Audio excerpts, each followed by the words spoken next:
আসসালামু আলাইকুম সুপ্রিয় দর্শক, আশা করি সকলে ভালো আছেন। আলহামদুলিল্লাহ আমিও ভালো আছি। প্রিয় দর্শক, আবারও হাজির হয়েছে একটা ডেজার্ট আইটেম নিয়ে।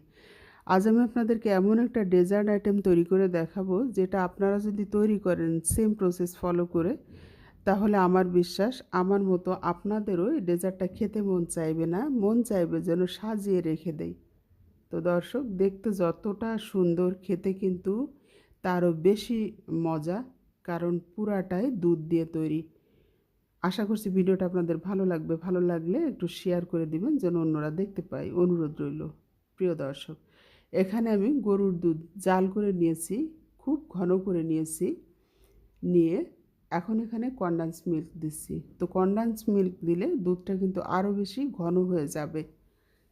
আমি এখানে কোনো গুঁড়ো দুধ ইউজ করিনি, পুরাটাই গরুর দুধ দিয়ে আমি তৈরি করছি, তাহলে স্বাদটা খুব বেশি বেড়ে যাবে। প্রিয় দর্শক, এখানে আমি 3 চা চামচ নিয়েছি আগার আগার পাউডার, সামান্য দুধ নিয়ে তার সঙ্গে মিশিয়ে নিচ্ছি। এখন এই মিশ্রণটা আমি দুধের মধ্যে ঢেলে দেব। তো এটা কিন্তু ঠান্ডা অবস্থায় দিতে হবে, না হলে কিন্তু দলা পেকে যাবে। তো দিয়ে অনবরত নাড়তে হবে। আর সরাসরি আগার আগার পাউডার যদি দেন তাহলে ঠান্ডা অবস্থায় দিতে হবে। গরম দুধের ভিতরে আপনারা এইভাবে পানিতে গুলিয়ে দিলে কোনো সমস্যা নাই। তো দিয়ে আমি 2-3টা বলক দিয়ে নিয়েছি। নিয়ে এখন আমি নামিয়ে নেব। নামিয়ে একটা বাটিতে ঢেলে নিচ্ছি।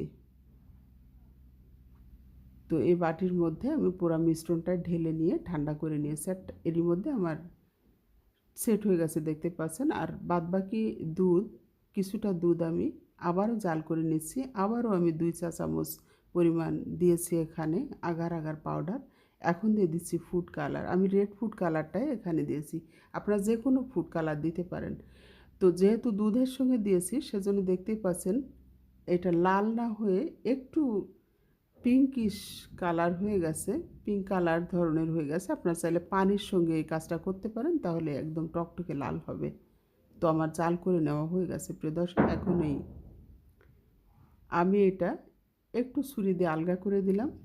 এখন এই কালার মিশ্রণটা আমি ঢেলে দিচ্ছি, দিয়ে উঁচু করে দিচ্ছি যেন নিচ পর্যন্ত এই মিশ্রণটা চলে যায় এবং সমস্ত ডেজার্টের সঙ্গে এই লাল কালারটা মিশে যায়। এখন আমি রেখে দেবো ঠান্ডা হতে। তো ঠান্ডা হলে ফিরে আসছি। আমার ডেজার্টটা একদমই সম্পূর্ণ তৈরি হয়ে গেছে। এখন আমি ঢেলে আপনাদেরকে দেখাচ্ছি যে কতটা দারুণ হয়েছে। দেখুন প্রিয় দর্শক, আমার কাছে অসম্ভব ভালো লাগে দেখতে। খাওয়ার চেয়ে মনে হয় তাকিয়ে থাকি ডেজার্টটার দিকে। দেখুন একবার, ভেতরটা সম্পূর্ণ সাদা আর উপর দিয়ে কালার, কি কালারফুল একবার দেখুন। অসম্ভব সুন্দর খেতে, কিন্তু অনেক বেশি মজা, যেহেতু সম্পূর্ণ গরুর দুধ দিয়ে তৈরি করেছে। আপনারা চাইলে এটা গুঁড়া দুধ দিয়েও তৈরি করতে পারেন। তো প্রিয় দর্শক, আমার ডেজার্টটা তৈরি হয়ে গেছে। আপনারা চাইলে এভাবে তৈরি করে নিতে পারেন। আবার হাজির হব নতুন কোনো ভিডিও নিয়ে। সে পর্যন্ত সবাই ভালো থাকবেন। আল্লাহ হাফেজ।